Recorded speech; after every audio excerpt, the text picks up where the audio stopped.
सत श्री अकाल विद्यार्थियों, मैं जगनूप कौर जिला अमृतसर तो एक बार फिर तुहाडे रूबरू। विद्यार्थियों, अज असी वार्तक भाग दे विचों लेख करांगे। अज असी शहीद भगत सिंह जी बारे लेख करांगे। बच्चों, लेख दे विच जिहड़ा बुद्धि दा तत्त बहुत ही महत्वपूर्ण रोल अदा करता है।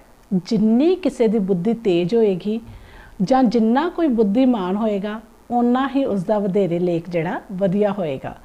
इस करके लेख लिखण लग्गिया सानू कुछ गल्लां दा ध्यान रखना बहुत जरूरी है साडे लई, जिहदे विच है कि साडे विचारां दा अमीर होना। विचारां दा अमीर होण तो भाव है बच्चों कि सानू जिहड़ा लेख लिखण तो पहलां उस नाल संबंधित अखबारां, रसाले जां कोई होर विद्यक स्रोत जां सियाणियां दीयां कईयां गल्लां उन्हां नूं ध्यान दे विच सुणदे रहना चाहिदा है ते एक डायरी दे उत्ते उन्हां गल्लां नूं नोट करदे रहना चाहिदा है। तो जदों असी लेख लिखना है तो उन्हां सारियां गल्लां नूं अपना शब्दी जामा पहना के उस विच शामिल करना है। इस करके साडे विचार जिहड़े ने वो बड़े अमीर ते सुचज्जे होने चाहिए ने। उस तो बाद जे विचार साडे कोल आ गए ने तो उन्हां नूं तरतीब बड़े वधिया ढंग दे नाल देनी चाहिदी है। तो इस तरतीब नूं देण लई सानूं कुछ नुक्ते बना लेने चाहिए ने ते उन्हां नुक्तिआं नूं ध्यान दे विच रखदिआं होइआं ही सानूं लेख लिखना चाहिदा है। सो विद्यार्थियों, शहीद भगत सिंह जी का लेख लिखण तो पहला भी असी कुछ नुक्ते बनावांगे ते नुक्तिआं दे आधार ते लेख लिखांगे। सब तो पहला जिहड़ा भी कोई लेख लिखना होवे ना बच्चों, असी उसकी शुरुआत जिहड़ी है असी हमेशा ही जान पछाण जां भूमिका तो करते हाँ। सो इस लेख की शुरुआत भी असी जान पछाण जां भूमिका तो करांगे। जिवें कि बच्चों तुसीं जाणदे हो कि भारत देश सूरवीरां योद्धियां दा देश है। इत्थे शुरू तो ही हमलावर आउंदे रहे और इत्थे आन के हमला करते रहे। सो साडे पंजाब दे लोग जिहड़े सी वो बहुत ही निडर ते बहादुर से, जिन्हां ने इन्हां हमलावरां दा डट के सामना किया। ते साडा भारत देश जिहड़ा बहुत देर तक, बहुत सालों तक अंग्रेज़ां दा गुलाम रहा। ते इन्हां गुलामी दी जंजीरां नूं तोड़न दे लई कई सूरवीर योद्धियां ने, बहादुरां ने अपनी जान दिती, जो कि देश लई शहीद अखवाए। सो देश लई मर मिटण वाले इन्हां सूरवीरां योद्धियां दे विचों एक सी शहीद भगत सिंह जी। जदों भी देश की अणख की गल आई है तो इन्हां सूरवीरां ने हमेशा इन्हां लाइनां नाल अपने हौसले बुलंद रखे ने। ये लाइनां हन, सरफरोशी की तमन्ना अब हमारे दिल में है, देखना है जोर कितना बाजुए कातिल में है। सो राम प्रसाद बिस्मल जी दे लिखे हुए इन्हां बोलां नूं साडे एक बहादुर नायक भगत सिंह जी ने गुनगुनाया ते अंग्रेजी साम्राज नाल टक्कर लै ली ते फिर उसनूं चुनौती दिती ते चुनौती देंदिआं देंदिआं फांसी दा रस्सा चुम के गले दे विच पा लिया ते भारतीय दे लई एक अंग्रेजी साम्राज विरुद्ध लहर छेड़ दिती। ये सी साडे लेख दी जान पछाण। हुण असीं अगला नुक्ता करांगे भगत सिंह जी दे जन्म ते माता पिता। विद्यार्थियों, हुण असीं करदे हां भगत सिंह जी दा जन्म ते उन्हां दे माता पिता बारे। सो विद्यार्थियों, भगत सिंह जी दा जन्म 28 सितंबर 1907 ईस्वी विच ਚੱਕ नंबर 5 ਜ਼ਿਲ੍ਹਾ ਲਾਇਲਪੁਰ विखे होया। उन्हां दा जद्दी पिंड खटखट कला है। उन्हां दे माता जी का नाम विद्यावती ते पिता जी का नाम किशन सिंह जी है। विद्यार्थियों, उन्हां दे जिहड़े पिता जी सी वो कांग्रेस दे उगे लीडर सन। सो ये सीगे भगत सिंह जी का माता पिता ते उन्हां दा पिंड, जो कि तुसी याद रखना है। विद्यार्थियों, आओ हुण तुहानूं शहीद भगत सिंह जी के माता पिता की तस्वीर दिखाने हाँ।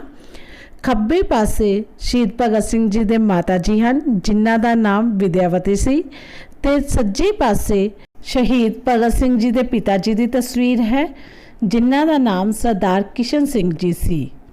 विद्यार्थियों, जदों भगत सिंह जी का जन्म होया उस दिन ही उन्हां दे पिता जी किशन सिंह जी जमानत ते रिहा हो के घर आए सन। ਤੇ ਉਸੇ ਦਿਨ ਹੀ ਉਹਨਾਂ ਦੇ ਚਾਚਾ ਜੀ ਅਜੀਤ ਸਿੰਘ ਜੀ, ਜੋ ਕਿ ਪਗੜੀ ਸੰਭਾਲ ਜੱਟਾ ਲਹਿਰ ਦੇ ਪ੍ਰਮੁੱਖ ਆਗੂ ਸਨ, ਉਹਨਾਂ ਨੂੰ ਜੇਲ੍ਹ ਵਿੱਚੋਂ ਰਿਹਾ ਕਰ ਦਿੱਤਾ ਗਿਆ ਸੀ। ਇਸ ਕਰਕੇ ਸਾਰੇ ਪਰਿਵਾਰ ਵਾਲਿਆਂ ਨੇ ਉਹਨਾਂ ਦੀ ਜਨਮ ਦੀ ਖੁਸ਼ੀ ਦੇ ਵਿੱਚ ਉਹਨਾਂ ਨੂੰ ਇਹ ਸ਼ਬਦ ਕਹੇ ਕਿ ਇਹ ਤਾਂ ਬੜੇ ਹੀ ਭਾਗਾਂ ਵਾਲਾ ਮੁੰਡਾ ਹੈ। ਤਾਂ ਭਾਗਾਂ ਵਾਲੇ ਮੁੰਡੇ ਤੋਂ ਬਾਅਦ ਉਸ ਦਾ ਨਾਂ ਹੀ ਭਾਗਾਂ ਵਾਲਾ ਪੈ ਗਿਆ। ਸਾਰੇ ਉਸ ਨੂੰ ਭਾਗਾਂ ਵਾਲਾ ਕਹਿ ਕੇ ਬੁਲਾਉਣ ਲੱਗੇ ਤੇ ਫਿਰ ਹੌਲੀ ਹੌਲੀ ਉਸ ਦਾ ਭਾਗਾਂ ਵਾਲਾ ਤੋਂ ਉਸ ਨੂੰ ਭਗਤ ਸਿੰਘ ਨਾਮ ਦੇ ਦਿੱਤਾ ਗਿਆ। ਹੁਣ ਅਸੀਂ ਭਗਤ ਸਿੰਘ ਦੀ ਪੜ੍ਹਾਈ ਜਾਂ ਵਿਦਿਆ ਬਾਰੇ ਗੱਲ ਕਰਦੇ ਹਾਂ।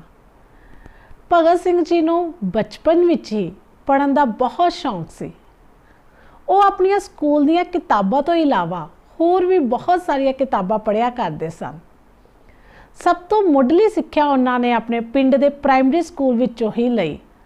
ਉਸ ਤੋਂ ਬਾਅਦ ਉਹਨਾਂ ਨੇ DAV ਸਕੂਲ ਲਾਹੌਰ ਵਿਖੇ ਦਾਖਲਾ ਲੈ ਲਿਆ। 1921 ਈਸਵੀ ਵਿੱਚ ਉਹਨਾਂ ਨੇ ਸਕੂਲ ਦੀ ਪੜ੍ਹਾਈ ਛੱਡ ਕੇ ਨੈਸ਼ਨਲ ਕਾਲਜ ਵਿਖੇ ਦਾਖਲਾ ਲੈ ਲਿਆ। ਵਿਦਿਆਰਥੀਓ, ਸਾਡਾ ਅਗਲਾ ਨੁਕਤਾ ਹੈ ਭਗਤ ਸਿੰਘ ਜੀ ਦਾ ਬਚਪਨ।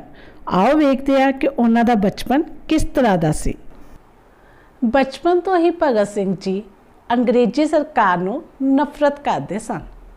ਉਹਨਾਂ ਦੀਆਂ ਖੇਡਾਂ ਵੀ ਜੋ ਸਨ ਉਹ ਆਮ ਬੱਚਿਆਂ ਦੀਆਂ ਖੇਡਾਂ ਨਾਲੋਂ ਵੱਖ ਸਨ। ਉਹ ਕਿਸ ਤਰ੍ਹਾਂ ਦੀਆਂ ਖੇਡਾਂ ਖੇਡਦੇ ਸਨ, ਆਓ ਸੁਣਦੇ ਹਾਂ ਭਗਤ ਸਿੰਘ ਦੇ ਬਚਪਨ ਦੀ ਇੱਕ ਕਹਾਣੀ। ਇੱਕ 2.5-3 ਸਾਲਾਂ ਦਾ ਬੱਚਾ ਖੇਤਾਂ ਵਿੱਚ ਤੀਲੀ ਗੱਡ ਰਿਹਾ ਸੀ। ਉਸ ਦੇ ਕੋਲ ਖਲੋਤੇ ਇੱਕ ਬਜ਼ੁਰਗ ਨੇ ਉਸ ਨੂੰ ਪੁੱਛਿਆ, ਕਾਕਾ ਇਹ ਕੀ ਬੀਜ ਰਿਹਾ ਹੈ? ਤਾਂ ਬੱਚੇ ਨੇ ਉੱਤਰ ਦਿੱਤਾ, ਦੰਬੂਕਾਂ ਬੀਜ ਰਿਹਾ ਹਾਂ। ਬਜ਼ੁਰਗ ਨੇ ਹੈਰਾਨ ਹੋ ਕੇ ਪੁੱਛਿਆ, ਦੰਬੂਕਾਂ ਕਾਹਦੇ ਲਈ? ਤੇ ਅੱਗੋਂ ਕਾਕੇ ਨੇ ਉੱਤਰ ਦਿੱਤਾ, ਗੋਰਿਆਂ ਨੂੰ ਮਾਰਨ ਦੇ ਲਈ। ਇਹ ਦੰਬੂਕਾਂ ਬੀਜਣ ਵਾਲਾ ਕੋਈ ਹੋਰ ਨਹੀਂ, ਇੱਕ ਪੰਜਾਬੀ ਨੌਜਵਾਨ ਭਗਤ ਸਿੰਘ ਸੀ, ਜਿਸ ਨੂੰ ਦੇਸ਼ ਭਗਤੀ ਦੀ ਗੁੜਤੀ ਉਸ ਦੇ ਵਿਰਸੇ 'ਚੋਂ ਮਿਲੀ ਸੀ। ਤਾਈਆਂ ਤੋਂ ਉਹ ਦੰਬੂਕਾਂ ਬੀਜ ਰਿਹਾ ਸੀ। ਭਗਤ ਸਿੰਘ ਦਾ ਖਿਆਲ ਸੀ ਸ਼ਾਇਦ ਬੰਦੂਕਾਂ ਵੀ ਫਸਲ ਦੇ ਵਿੱਚ ਮਿੱਟੀ 'ਚੋਂ ਉਗਦੀਆਂ ਹਨ। ਸੋ ਇਸ ਘਟਨਾ ਤੋਂ ਬਾਅਦ ਸਾਰੇ ਹੀ ਉਹਨਾਂ ਨੂੰ ਦੰਬੂਕਾਂ ਬੀਜਣ ਵਾਲਾ ਕਹਿ ਕੇ ਬੁਲਾਉਣ ਲੱਗ ਪਏ। ਸਾਡਾ ਅਗਲਾ ਨੁਕਤਾ ਹੈ ਕਰਤਾਰ ਸਿੰਘ ਸਰਾਭਾ ਜੀ ਤੋਂ ਪ੍ਰਭਾਵਿਤ ਹੋਣਾ। ਭਗਤ ਸਿੰਘ ਜੀ 9 ਕੁ ਵਰ੍ਹਿਆਂ ਦੇ ਸਨ ਜਦੋਂ ਉਹਨਾਂ ਨੂੰ ਕਰਤਾਰ ਸਿੰਘ ਸਰਾਭਾ ਜੀ ਦੀ ਸ਼ਹੀਦੀ ਦੇ ਬਾਰੇ ਪਤਾ ਲੱਗਾ। ਉਹਨਾਂ ਦੇ ਉੱਤੇ ਕਰਤਾਰ ਸਿੰਘ ਸਰਾਭਾ ਜੀ ਦੀ ਸ਼ਹੀਦੀ ਦਾ ਬਹੁਤ ਹੀ ਅਸਰ ਹੋਇਆ ਜਦੋਂ ਉਹਨਾਂ ਨੂੰ ਇਹ ਜਾਣਕਾਰੀ ਮਿਲੀ ਕਿ ਦੇਸ਼ ਨੂੰ ਆਜ਼ਾਦੀ ਦਿਵਾਉਣ ਦੇ ਲਈ ਉਹਨਾਂ ਨੇ ਵੀ ਫਾਂਸੀ ਦਾ ਰੱਸਾ ਚੁੰਮ ਲਿਆ ਸੀ।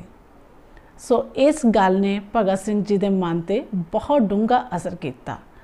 ਉਹਨਾਂ ਨੇ ਕਿਸੇ ਅਖਬਾਰ ਦੇ ਵਿੱਚੋਂ ਕਰਤਾਰ ਸਿੰਘ ਸਰਾਭਾ ਜੀ ਦੀ ਤਸਵੀਰ ਕੱਟ ਕੇ ਆਪਣੇ ਕੋਲ ਰੱਖ ਲਈ ਤੇ ਹਮੇਸ਼ਾ ਹੀ ਉਹਨਾਂ ਨੂੰ ਵੇਖਦੇ ਰਹਿੰਦੇ ਸੀ। ਭਗਤ ਸਿੰਘ ਜੀ ਅਕਸਰ ਆਪਣੀ ਮਾਂ ਕੋਲੋਂ ਵੀ ਕਰਤਾਰ ਸਿੰਘ ਸਰਾਭਾ ਜੀ ਦੀਆਂ ਗੱਲਾਂ ਪੁੱਛਦੇ ਰਹਿੰਦੇ ਸੀ।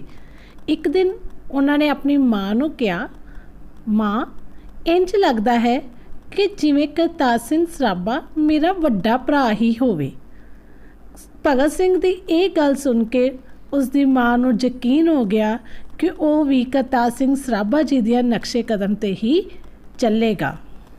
ਸੋ ਬੱਚੋ, ਤੁਸੀਂ ਦੇਖਿਆ ਕਿਸ ਤਰ੍ਹਾਂ ਭਗਤ ਸਿੰਘ ਜੀ ਬਚਪਨ ਵਿੱਚ ਹੀ ਕਰਤਾਰ ਸਿੰਘ ਸਰਾਭਾ ਜੀ ਨੂੰ ਆਪਣਾ ਵੱਡਾ ਭਰਾ ਮੰਨ ਬੈਠੇ ਸੀ। ਆਓ ਹੁਣ ਕਰਦੇ ਹਾਂ ਅਗਲਾ ਨੁਕਤਾ। ਸਾਡਾ ਅਗਲਾ ਨੁਕਤਾ ਹੈ ਜਲਿਆਂਵਾਲੇ ਬਾਗ ਦੇ ਸਾਕੇ ਦਾ ਅਸਰ, ਭਾਵ ਕਿ ਭਗਤ ਸਿੰਘ ਜੀ ਉੱਤੇ ਜਲਿਆਂਵਾਲੇ ਬਾਗ ਦੇ ਸਾਕੇ ਦਾ ਕੀ ਅਸਰ ਹੋਇਆ।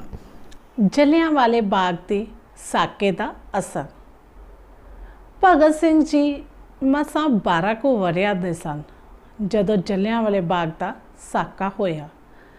ਜਦੋਂ ਭਗਤ ਸਿੰਘ ਜੀ ਨੂੰ ਇਸ ਗੱਲ ਦਾ ਪਤਾ ਲੱਗਾ ਤਾਂ ਉਹ ਗੱਡੀ ਫੜ ਕੇ ਸਿੱਧਾ ਅੰਮ੍ਰਿਤਸਰ ਪਹੁੰਚ ਗਏ। ਜਦੋਂ ਉਸਨੇ ਨਿਹੱਥਿਆਂ ਬੇਕਸੂਰ ਭਾਰਤੀਆਂ ਨੂੰ ਗੋਲੀ ਨਾਲ ਭੁੰਨਦਿਆਂ ਹੋਇਆਂ ਦੇਖਿਆ ਤਾਂ ਉਹਨਾਂ ਦੇ ਮਨ ਦੇ ਉੱਤੇ ਬਹੁਤ ਹੀ ਡੂੰਘਾ ਅਸਰ ਹੋਇਆ। ਉਹਨਾਂ ਨੇ ਬਾਗ ਦੇ ਵਿੱਚ ਲਹੂ ਨਾਲ ਭਿੱਜੀ ਹੋਈ ਮਿੱਟੀ ਨੂੰ ਇੱਕ ਸ਼ੀਸ਼ੀ ਦੇ ਵਿੱਚ ਪਾ ਲਿਆ ਤੇ ਉਹਨਾਂ ਦੇ ਮਨ ਦੇ ਵਿੱਚ ਇੱਕ ਸਵਾਲ ਖੜਾ ਹੋ ਗਿਆ ਕਿ ਅੰਗਰੇਜ਼ਾਂ ਨੇ ਬੇਕਸੂਰ ਭਾਰਤੀਆਂ ਨੂੰ ਗੋਲੀਆਂ ਨਾਲ ਕਿਉਂ ਭੁੰਨ ਦਿੱਤਾ। ਜਲਿਆਂਵਾਲੇ ਬਾਗ ਦੇ ਸਾਕੇ ਨੂੰ ਵੇਖ ਕੇ ਭਗਤ ਸਿੰਘ ਦਾ ਮਨ ਅੰਦਰੋਂ ਪੂਰੀ ਤਰ੍ਹਾਂ ਝੰਜੋੜਿਆ ਗਿਆ ਤੇ ਉਹ ਪੂਰੀ ਤਰ੍ਹਾਂ ਅੰਗਰੇਜ਼ੀ ਸਾਮਰਾਜ ਦੇ ਵਿਰੁੱਧ ਹੋ ਗਏ ਤੇ ਉਹਨਾਂ ਨੇ ਮਨ ਵਿੱਚ ਉਦੋਂ ਹੀ ਠਾਣ ਲਿਆ ਕਿ ਉਹ ਬੇਕਸੂਰ ਲੋਕਾਂ ਦੀ ਮੌਤ ਦਾ ਬਦਲਾ ਅੰਗਰੇਜ਼ੀ ਸਾਮਰਾਜ ਕੋਲੋਂ ਜ਼ਰੂਰ ਹੀ ਲੈਣਗੇ। ਉਹਨਾਂ ਨੇ ਇਹ ਪ੍ਰਣ ਕਰ ਲਿਆ ਸੀ। ਸ਼ਹੀਦ ਭਗਤ ਸਿੰਘ ਜੀ ਦੇ ਲੇਖ ਦਾ ਅਗਲਾ ਨੁਕਤਾ ਅਸੀਂ ਲਿਆ ਹੈ ਰਾਜਨੀਤਿਕ ਜੀਵਨ ਦੇ ਵਿੱਚ ਪ੍ਰਵੇਸ਼। ਜਦੋਂ 1921 ਵਿੱਚ ਭਗਤ ਸਿੰਘ ਜੀ ਨੇ ਸਕੂਲ ਛੱਡ ਦਿੱਤਾ ਤੇ ਫਿਰ ਉਹ ਨੈਸ਼ਨਲ ਕਾਲਜ ਦੇ ਵਿੱਚ ਦਾਖਲਾ ਲੈ ਲਿਆ। ਇਹ ਕਾਲਜ ਪਹਿਲਾਂ ਹੀ ਇਨਕਲਾਬੀਆਂ ਸਰਗਰਮੀਆਂ ਦਾ ਵੱਡਾ ਕੇਂਦਰ ਸੀ।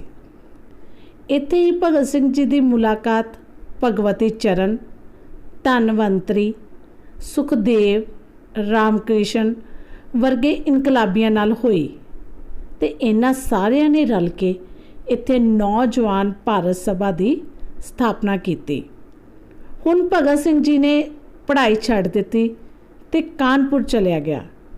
ਇੱਥੇ ਭਗਤ ਸਿੰਘ ਜੀ ਦੀ ਮੁਲਾਕਾਤ ਗਣੇਸ਼ ਵਿਦਿਆਰਥੀ, ਬੀਕੇ ਦੱਤ ਤੇ ਸ਼ੇਖਰ ਆਜ਼ਾਦ ਜਿਹੇ ਇਨਕਲਾਬੀਆਂ ਨਾਲ ਹੋਈ। ਇੱਥੇ ਹੀ ਭਗਤ ਸਿੰਘ ਜੀ ਨੇ ਹਿੰਦੁਸਤਾਨ ਰਿਪਬਲਿਕਨ ਐਸੋਸੀਏਸ਼ਨ ਦਾ ਮੈਂਬਰੀ ਲਈ। ਸੋ ਇਸ ਪ੍ਰਕਾਰ ਉਹ ਇਸ ਐਸੋਸੀਏਸ਼ਨ ਦੇ ਮੈਂਬਰ ਬਣ ਗਏ ਅਤੇ ਇੱਥੋਂ ਹੀ ਉਹਨਾਂ ਦਾ ਰਾਜਨੀਤਿਕ ਸਰਗਰਮੀਆਂ ਵਾਲਾ ਜੀਵਨ ਸ਼ੁਰੂ ਹੋ ਗਿਆ। ਆਓ ਕਰਦੇ ਹਾਂ ਭਗਤ ਸਿੰਘ ਲੇਖ ਦਾ ਅਗਲਾ ਨੁਕਤਾ। ਸਾਈਮਨ ਕਮਿਸ਼ਨ ਦਾ ਵਿਰੋਧ ਕਰਨਾ। ਸਨ 1928 ਵਿੱਚ ਜਦੋਂ ਸਾਈਮਨ ਕਮਿਸ਼ਨ ਭਾਰਤ ਆਇਆ ਤੇ ਭਾਰਤੀਆਂ ਨੇ ਇਸ ਦੇ ਵਿਰੋਧ ਕਰਨ ਦਾ ਫੈਸਲਾ ਕੀਤਾ। ਇਸ ਰੋਸ ਪ੍ਰਦਰਸ਼ਨ ਦੀ ਅਗਵਾਈ ਲਾਲਾ ਲਾਜਪਤ ਰਾਏ ਜੀ ਕਰ ਰਹੇ ਸਨ। ਭਗਤ ਸਿੰਘ ਤੇ ਉਸ ਦੇ ਸਾਥੀ ਵੀ ਇਸ ਜਲੂਸ ਦੇ ਵਿੱਚ ਸ਼ਾਮਲ ਹੋ ਗਏ। ਸਾਰੇ ਇਨਕਲਾਬੀ ਸਾਈਮਨ ਕਮਿਸ਼ਨ ਨੂੰ ਗੋ ਬੈਕ ਦੇ ਨਾਅਰੇ ਮਾਰਦੇ ਅੱਗੇ ਵੱਧ ਰਹੇ ਸਨ। ਫਿਰ ਅਚਾਨਕ ਹੀ ਪੁਲਿਸ ਦੇ ਕਪਤਾਨ ਸਕਾਟ ਦੇ ਨਿਰਦੇਸ਼ਾਂ ਤੇ ਅੰਦੋਲਨਕਾਰੀਆਂ ਦੇ ਉੱਤੇ ਲਾਠੀ ਚਾਰਜ ਕਰ ਦਿੱਤਾ ਗਿਆ ਤੇ ਇਸ ਲਾਠੀ ਚਾਰਜ ਦੇ ਵਿੱਚ ਲਾਲਾ ਲਾਜਪਤ ਰਾਏ ਜੀ ਗੰਭੀਰ ਰੂਪ ਦੇ ਵਿੱਚ ਜ਼ਖਮੀ ਹੋ ਗਏ। ਉਹ ਇੰਨੇ ਜ਼ਿਆਦਾ ਜ਼ਖਮੀ ਹੋ ਗਏ ਸਨ ਕਿ ਜ਼ਖਮਾਂ ਦੀ ਤਾਬ ਨੂੰ ਨਾ ਝੱਲਦੇ ਹੋਏ ਲਾਲਾ ਜੀ ਸਵਰਗਵਾਸ ਹੋ ਗਏ। ਇਹ ਵੇਖ ਕੇ ਭਗਤ ਸਿੰਘ ਤੇ ਉਸ ਦੇ ਸਾਥੀਆਂ ਨੇ ਉਸ ਪੁਲਿਸ ਕਪਤਾਨ ਸਕਾਟ ਤੋਂ ਲਾਲਾ ਜੀ ਦੀ ਮੌਤ ਦਾ ਬਦਲਾ ਲੈਣ ਲਈ ਠਾਣ ਲਈ। ਸੋ ਇਸ ਲੇਖ ਦਾ ਅਗਲਾ ਨੁਕਤਾ ਹੈ ਸਾਂਡਰਸ ਨੂੰ ਮਾਰਨਾ। ਜਦੋਂ ਲਾਲਾ ਲਾਜਪਤ ਰਾਏ ਜੀ ਦੀ ਮੌਤ ਅੰਗਰੇਜ਼ ਪੁਲਿਸ ਦੀਆਂ ਲਾਠੀਆਂ ਦੇ ਨਾਲ ਹੋ ਗਈ ਤੇ ਭਗਤ ਸਿੰਘ ਤੇ ਉਸ ਦੇ ਸਾਥੀਆਂ ਤੋਂ ਇਹ ਬੇਇੱਜ਼ਤੀ ਸਹਾਰੀ ਨਾ ਗਈ। ਉਹਨਾਂ ਨੇ ਆਪਣੇ ਇਸ ਅਪਮਾਨ ਦਾ ਬਦਲਾ ਲੈਣ ਲਈ ਲਾਲਾ ਜੀ ਦੇ ਕਾਤਲ ਪੁਲਿਸ ਕਪਤਾਨ ਸਕਾਟ ਨੂੰ ਮਾਰਨ ਦਾ ਫੈਸਲਾ ਕਰ ਲਿਆ। ਪਰ ਜਦੋਂ ਉਹਨਾਂ ਨੇ ਸਕਾਟ ਨੂੰ ਮਾਰਨਾ ਚਾਹਿਆ, ਉਹਨਾਂ ਨੇ ਬਦਲੇ ਦੇ ਵਿੱਚ ASP ਸਾਂਡਰਸ ਨੂੰ ਮਾਰ ਦਿੱਤਾ ਤੇ ਇਸ ਵਿੱਚ ਭਗਤ ਸਿੰਘ, ਰਾਜਗੁਰੂ ਤੇ ਚੰਦਰ ਸ਼ੇਖਰ ਸ਼ਾਮਲ ਸਨ, ਜੋ ਬਾਅਦ ਵਿੱਚ ਗੋਲੀਆਂ ਚਲਾਉਂਦੇ ਹੋਏ ਬਚ ਨਿਕਲੇ। ਇਸ ਤੋਂ ਬਾਅਦ ਭਗਤ ਸਿੰਘ ਤੇ ਉਹਨਾਂ ਦੇ ਸਾਥੀਆਂ ਨੇ ਦੀਵਾਰਾਂ ਉੱਤੇ ਇਸ਼ਤਿਹਾਰ ਲਗਾ ਕੇ ਸਾਂਡਰਸ ਦੇ ਕਤਲ ਦੇ ਕਾਰਨ ਨੂੰ ਸਪਸ਼ਟ ਕੀਤਾ। ਇੱਥੋਂ ਭਗਤ ਸਿੰਘ ਰਾਜਗੁਰੂ ਭਗਵਤੀ ਚਰਨ ਦੀ ਪਤਨੀ ਦੁਰਗਾ ਭਾਬੀ ਨੂੰ ਨਾਲ ਲੈ ਕੇ ਭੇਸ ਬਦਲ ਕੇ ਬਚ ਨਿਕਲੇ। ਸੋ ਇਸ ਪ੍ਰਕਾਰ ਭਗਤ ਸਿੰਘ ਤੇ ਉਹਨਾਂ ਦੇ ਸਾਥੀਆਂ ਨੇ ਪੁਲਿਸ ਕਪਤਾਨ ਸਕਾਟ ਨੂੰ ਮਾਰਨ ਦਾ ਫੈਸਲਾ ਕੀਤਾ ਸੀ, ਪਰ ਉਹਨਾਂ ਦੀਆਂ ਗੋਲੀਆਂ ਦਾ ਨਿਸ਼ਾਨਾ ASP ਸਾਂਡਰਸ ਬਣ ਗਿਆ ਤੇ ਬਾਅਦ ਵਿੱਚ ਭਗਤ ਸਿੰਘ ਜੀ ਕਲਕੱਤੇ ਪੁੱਜ ਗਏ ਤੇ ਰਾਜਗੁਰੂ ਜੀ ਲਖਨਊ। ਸਾਂਡਰਸ ਨੂੰ ਮਾਰਨ ਤੋਂ ਬਾਅਦ ਇਸ ਲੇਖ ਦਾ ਅਗਲਾ ਨੁਕਤਾ ਹੈ ਅਸੈਂਬਲੀ ਵਿੱਚ ਬੰਬ ਸੁੱਟਣਾ। ਆਓ ਕਰਦੇ ਹਾਂ ਇਸ ਨੁਕਤੇ ਨੂੰ। ਅਸੈਂਬਲੀ ਵਿੱਚ ਬੰਬ ਸੁੱਟਣਾ। 8 ਅਪ੍ਰੈਲ 1929 ਈਸਵੀ ਵਿੱਚ ਵਾਇਸਰਾਏ ਨੇ ਕੁਝ ਬਿੱਲ ਪਾਸ ਕਰਨੇ ਚਾਹੇ, ਜਿਨ੍ਹਾਂ ਵਿੱਚ ਉਹਨਾਂ ਨੇ ਆਪਣੇ ਕੁਝ ਖਾਸ ਅਧਿਕਾਰ ਰੱਖੇ ਸਨ ਤੇ ਉਹ ਬਿੱਲ ਲੋਕਾਂ ਭਾਵ ਆਮ ਜਨਤਾ ਦੇ ਵਿਰੁੱਧ ਵਿੱਚ ਸਨ। ਲੋਕ ਵਿਰੋਧੀ ਬਿੱਲਾਂ ਨੂੰ ਪਾਸ ਨਾ ਹੋਣ ਦੇਣ ਦੇ ਲਈ ਭਗਤ ਸਿੰਘ ਤੇ ਉਸਦੇ ਸਾਥੀ ਬੀਕੇ ਦੱਤ ਨੇ ਅਸੈਂਬਲੀ ਦੇ ਵਿੱਚ 2 ਧਮਾਕੇਦਾਰ ਬੰਬ ਸੁੱਟ ਦਿੱਤੇ। ਬੰਬ ਦੀ ਆਵਾਜ਼ ਦੇ ਨਾਲ ਹਾਲ ਦੇ ਵਿੱਚ ਹਫੜਾ ਦਫੜੀ ਮਚ ਗਈ ਤੇ ਲੋਕ ਇੱਧਰ ਉੱਧਰ ਭੱਜਣ ਲੱਗੇ, ਪਰ ਭਗਤ ਸਿੰਘ ਤੇ ਉਸਦੇ ਸਾਥੀ ਬੀਕੇ ਦੱਤ ਉੱਥੋਂ ਨਾ ਭੱਜੇ, ਸਗੋਂ ਉਹ ਇਨਕਲਾਬ ਜਿੰਦਾਬਾਦ, ਇਨਕਲਾਬ ਜਿੰਦਾਬਾਦ ਦੇ ਨਾਅਰੇ ਲਾਉਣ ਲੱਗ ਪਏ। ਉਹਨਾਂ ਨੇ ਕਿਹਾ ਕਿ ਬੰਬ ਸੁੱਟਣ ਦਾ ਇਰਾਦਾ ਸਾਡਾ ਕਿਸੇ ਨੂੰ ਜਾਨੋਂ ਮਾਰਨਾ ਨਹੀਂ ਹੈ, ਸਗੋਂ ਗੂੰਗੀ ਤੇ ਬੋਲੀ ਸਰਕਾਰ ਨੂੰ ਅਹਿਸਾਸ ਕਰਵਾਉਣਾ ਹੈ। ਬੰਬ ਸੁੱਟਣ ਤੋਂ ਬਾਅਦ ਉਹਨਾਂ ਨੇ ਉੱਥੇ ਕੁਝ ਇਸ਼ਤਿਹਾਰ ਵੀ ਸੁੱਟੇ, ਜਿਸ ਵਿੱਚ ਸਾਫ਼-ਸਾਫ਼ ਲਿਖਿਆ ਸੀਗਾ ਕਿ ਇਹਨਾਂ ਬੰਬਾਂ ਨਾਲ ਕੋਈ ਜਾਨੀ ਨੁਕਸਾਨ ਨਹੀਂ ਕਰਨਾ, ਸਗੋਂ ਅੰਗਰੇਜ਼ ਸਰਕਾਰ ਦੇ ਕੰਨ ਖੋਲ੍ਹਣੇ ਹਨ। ਇਸ ਪ੍ਰਕਾਰ ਭਗਤ ਸਿੰਘ ਤੇ ਉਸਦੇ ਸਾਥੀ ਬੀਕੇ ਦੱਤ ਨੇ ਉੱਥੋਂ ਨਾ ਭੱਜ ਕੇ ਸਗੋਂ ਅੰਗਰੇਜ਼ੀ ਸਰਕਾਰ ਨੂੰ ਆਪਣੀ ਗ੍ਰਿਫਤਾਰੀ ਦੇ ਦਿੱਤੀ।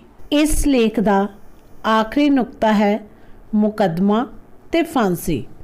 ਸਰਕਾਰ ਦੇ ਹੁਕਮ ਨਾਲ ਭਗਤ ਸਿੰਘ ਤੇ ਉਸਦੇ ਸਾਥੀਆਂ ਨੂੰ ਅਸੈਂਬਲੀ ਹਾਲ ਵਿੱਚ ਬੰਬ ਸੁੱਟਣ ਦੇ ਦੋਸ਼ ਵਿੱਚ ਉਮਰ ਕੈਦ ਦੀ ਸਜ਼ਾ ਹੋ ਗਈ। ਇਸੇ ਹੀ ਦੌਰਾਨ ਭਗਤ ਸਿੰਘ ਤੇ ਰਾਜਗੁਰੂ ਤੇ ਸੁਖਦੇਵ ਉੱਤੇ ਸਾਂਡਰਸ ਦੇ ਕਤਲ ਦਾ ਮੁਕੱਦਮਾ ਵੀ ਚੱਲ ਪਿਆ।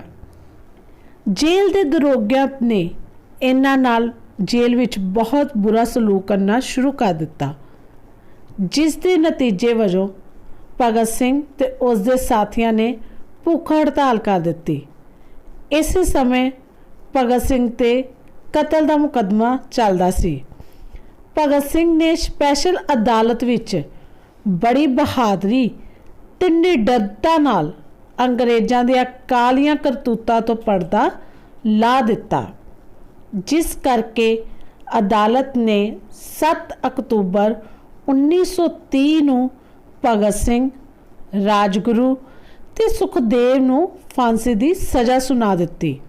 ਇਸ ਦੌਰਾਨ ਹੀ ਗਾਂਧੀ ਇਵਰਨ ਸਮਝੌਤਾ ਹੋਇਆ। ਇਸ ਸਮਝੌਤੇ ਦੇ ਤਹਿਤ ਜੇਲ੍ਹਾਂ ਵਿੱਚ ਬੰਦ ਹਰੇਕ ਭਾਰਤੀ ਕੈਦੀ ਨੂੰ ਰਿਹਾ ਕਰ ਦਿੱਤਾ ਜਾਵੇਗਾ।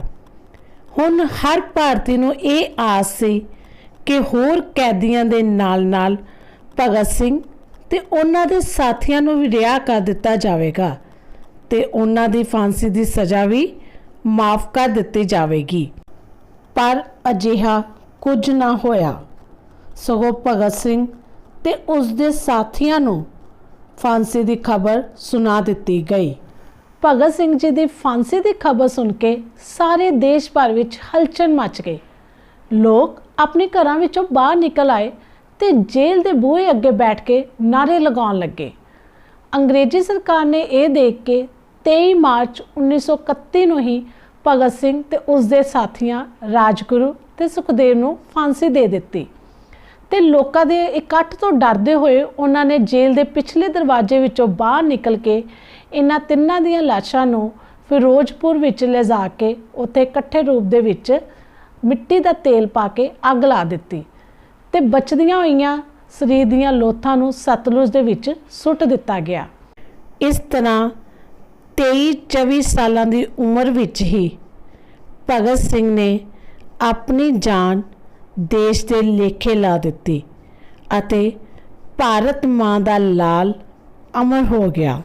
ਇਸ ਪ੍ਰਕਾਰ ਭਗਤ ਸਿੰਘ ਜੀ ਦੀ ਸ਼ਹੀਦੀ ਨੂੰ ਵੇਖ ਕੇ ਭਾਰਤੀਆਂ ਦਾ ਖੂਨ ਖੌਲ ਉੱਠਿਆ ਤੇ ਉਹਨਾਂ ਨੇ ਅੰਗਰੇਜ਼ਾਂ ਨੂੰ ਬਾਹਰ ਕੱਢਣ ਦਾ ਫੈਸਲਾ ਕਰ ਦਿੱਤਾ।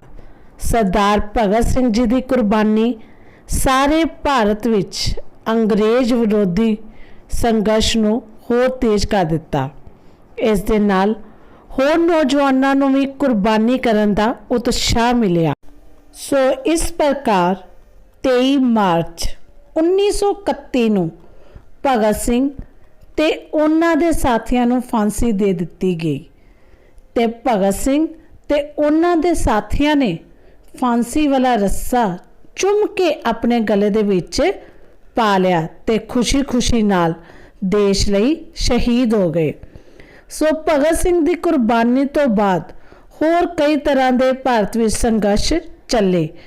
ਅੰਤ ਅੰਗਰੇਜ਼ ਹਾਰ ਗਏ ਤੇ ਭਗਤ ਸਿੰਘ ਵਰਗਿਆਂ ਦੇ ਪੈਰ ਚਿੰਨ੍ਹਾਂ ਤੇ ਚੱਲਣ ਵਾਲੇ ਸਿਲੱਥ ਸੂਰਮਿਆਂ ਦੇ ਅੱਗੇ ਗੋਡੇ ਟੇਕ ਕੇ 15 ਅਗਸਤ 1947 ਨੂੰ ਭਾਰਤ ਛੱਡ ਗਏ ਤੇ ਸਦਾ ਲਈ ਭਾਰਤ 15 ਅਗਸਤ 1947 ਨੂੰ ਆਜ਼ਾਦ ਹੋ ਗਿਆ ਤੇ ਚਾਰੇ ਪਾਸੇ खुशी दे गीत वजन लगे, लोकी नचन टप्पन लगे ते अपनी आज़ादी दी खुशी मनाउण लगे।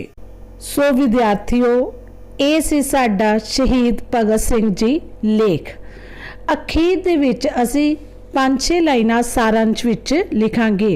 जिवें असी लेख शुरू करन लग्गिआं सब तो पहला जान पछाण कीती सी कि लेख विच असी किस बारे लिखना है, की लिखना है, उस बारे गल कीती सी ते अखीर विच सारांश देना भी बहुत जरूरी हुंदा है, जिस विच असी 5-6 लाइनां ही लिखणियां हन ते ये दसना है कि लेख दे विच असी किस दी गल कीती है ते की गल्लां मुख हन। जिवें कि इस लेख विच असी शहीद भगत सिंह जी की गल कीती है तो असी इत्थे लिखांगे कि शहीद भगत सिंह उन्हां सूरबीरां विचों शहीदे आजम का नाम बड़े मान नाल लिया जाता है। ये उही सूरमा सी जिसने छोटी जी उम्र विच फांसी दे रस्से नूं हसदे हसदे चुम्मिया। भगत सिंह जी जिन्नी देर जिउंदे रहे उन्होंने अंग्रेज़ां नूं भाजड़ां पाई रखियां। देश दे अजिहे सच्चे सपूतां नूं वार-वार सजदा करन नूं जी करदा है। उन्हां मावां नूं भी सजदा करन नूं जी करदा है जिन्हां ने भगत सिंह जय अनेकां ही सूरवीरां नूं जन्म दिता। सो विद्यार्थियों, असी ये लेख नुक्तिਆਂ ਦੇ आधार ਤੇ ਕੀਤਾ है। ਹੁਣ मैं जरूरी नुक्ते ਤੁਹਾਨੂੰ ਦੱਸਦੀ ਹਾਂ ਤੇ ਤੁਸੀਂ ਇਹਨਾਂ ਨੁਕਤਿਆਂ ਨੂੰ ਕਾਪੀ ਤੇ ਨੋਟ ਕਰ ਲੈਣਾ ਹੈ ਤੇ ਇਹਨਾਂ ਨੁਕਤਿਆਂ ਨੂੰ ਯਾਦ ਵੀ ਕਰ ਲੈਣਾ ਹੈ ਤਾਂ ਜੋ ਪੇਪਰ ਵਿੱਚ ਜੇ ਭਗਤ ਸਿੰਘ ਜੀ ਦਾ ਲੇਖ ਹੁੰਦਾ ਹੈ ਤਾਂ ਤੁਹਾਡੇ ਮਨ ਦੇ ਵਿੱਚ ਨੁਕਤੇ ਹੋਣਗੇ ਤੇ ਤੁਸੀਂ ਉਹਨਾਂ ਨੁਕਤਿਆਂ ਨੂੰ ਵਿਸਥਾਰ ਰੂਪ ਦੇ ਸਕਦੇ ਹੋ। ਜਿਵੇਂ ਕਿ ਅਸੀਂ ਕੀਤਾ ਹੈ, ਸਭ ਤੋਂ ਪਹਿਲਾ ਨੁਕਤਾ ਜਾਣ ਪਛਾਣ, ਉਸ ਤੋਂ ਬਾਅਦ ਜਨਮ ਤੇ ਮਾਤਾ ਪਿਤਾ, उस तो फिर बाद विच असी विद्या प्राप्ति की गल कीती सी। विद्या प्राप्ति तो बाद असी भगत सिंह जी के बचपन की गल कीती सी। इस तो अगला नुकता सी साडा करतार सिंह सराभा जी तो भगत सिंह जी का प्रभावित होना। इस तो बाद साडा अगला नुकता है जलियांवाले बाग के साके का भगत सिंह जी के मन ते असर होना। तो फिर भगत सिंह जी का स्कूल की पढ़ाई छड्ड के राजसी जीवन विच कॉलेज जाके प्रवेश करना। इस तो बाद साइमन कमीशन का विरोध करना। तो अगला नुकता है सांड्रस नूं मारना। तो फिर इस तो बाद असी कीता सी असैंबली विच बंब सुट्टना। अखीर दे विच साडा सीगा मुकदमा ते फांसी ते आखिर ते असी करांगे सारांश। सो ये कुछ जरूरी नुकते हैं, मुख नुकते हैं जिन्हां दे आधार ते असी भगत सिंह जी का लेख बड़े ही आसानी तरीके दे नाल कर सकते हाँ। आस करदी हां विद्यार्थियों कि तुहानूं मेरे वल्लों करवाया गया लेख शहीद भगत सिंह जी पूर्ण रूप दे विच समझ आ गया होएगा ते हुण ये लेख तुसीं खुद भी लिख सकते हो।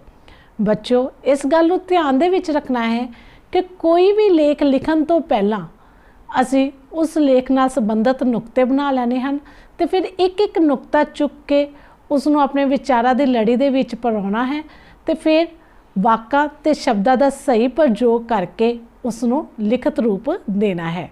सो मिलते हैं फिर किसी नवे विषय दे नाल। धन्नवाद जी।